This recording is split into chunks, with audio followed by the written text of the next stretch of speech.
Hello folks, and welcome back to Whiskey Wars. My name is Sean, and tonight we're going to be doing another episode of How Much Should You Pay? This time we're talking about E.H. Taylor Small Batch. Let's get into it.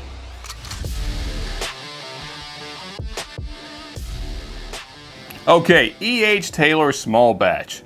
It's certainly one of those that catches your eye whenever you walk into a store for sure. This orange, yellow, tan, whatever the heck color this is tube, as soon as you see one on the shelf, it kind of pulls you in, and then your first thought is, generally, if you're a bourbon hunter like myself, is I wonder how much that is.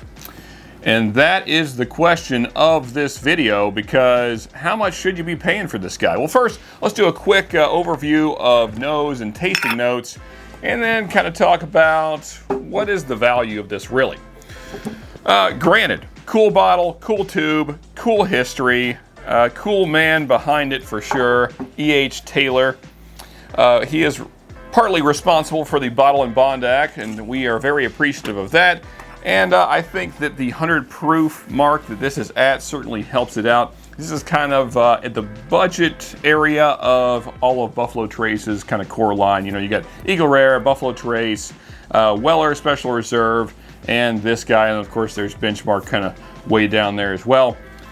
In any case, though, what is this thing all about? Let's get into the nose first. Now, this is the new batch, batch from this year. Our previous review was from my old bottle, which is right here, and that's from about 2 years ago. So, first off, let's see, is there any differences? And if so, what are they? And is the value still there? Nose. Very nice, very typical Buffalo Trace style nose. Very soft, but very nice red fruits, raspberry, cherry, strawberry in there, nice kind of cream note, little toasty oak, but it's light, it's not heavy, there's not heavy char coming through, it's a light toasty oak note, nice caramel, not much brown sugar to speak of, it's mainly vanillas, creams, and fruits coming across on the nose. And these are lighter fruits. These are not real dark fruits. Like I said, it's more like light cherry, strawberry, raspberry, stuff like that.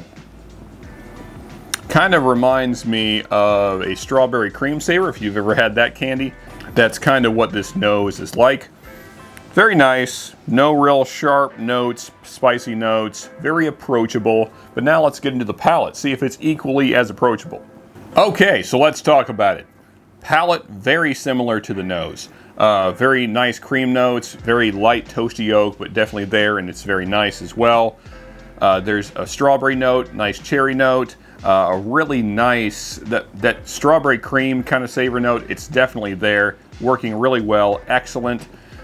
All in all, the palate is fairly soft for 100 proof, very approachable, nothing spiky, sharp, jutting out at you, just kind of a mild palate.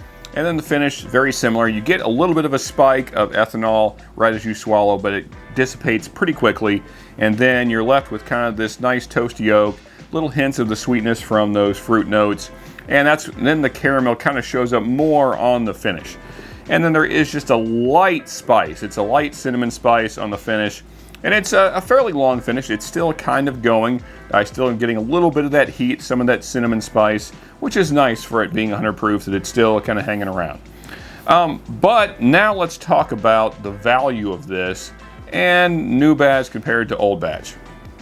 I think, to me anyway, the new batches tend to drink like they're maybe a little younger, not significantly, but I'm not getting the depth of flavor that I get on this bottle here. Now granted, that could just be because one's been open longer than the other, but this bottle's been open about 3 months now.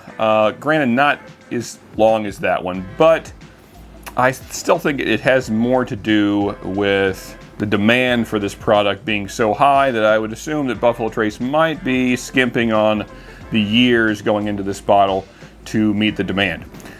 Can't confirm that, just my suspicion based on the way the palate comes across. That said, I think it's still an excellent bottle, and an excellent bottle at $40 to $45.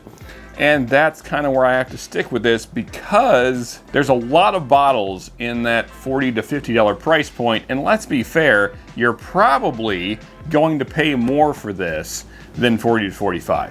Granted, you might find it for that, and and great if you do. If you do find it for that, I think it's a buy, especially if you've never had it. I would definitely suggest it. And if you've never had it, then maybe go 50. I think 60 is my limit on this if you just absolutely have to have one to try it.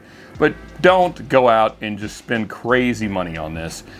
Folks, if you like this video, if it was helpful to you, especially if you're looking for one of these bottles yourself, and now this has kind of helped you, kind of give you second thought about, how much should you pay when you walk into the store and you see this guy for maybe 100 plus, don't pull the trigger maybe. If it did help, hit that like button, folks, and here are some other reviews from us. You can check those out. Here's a subscribe button, do both those things. Until next time, folks, just remember, you can never have too much good whiskey.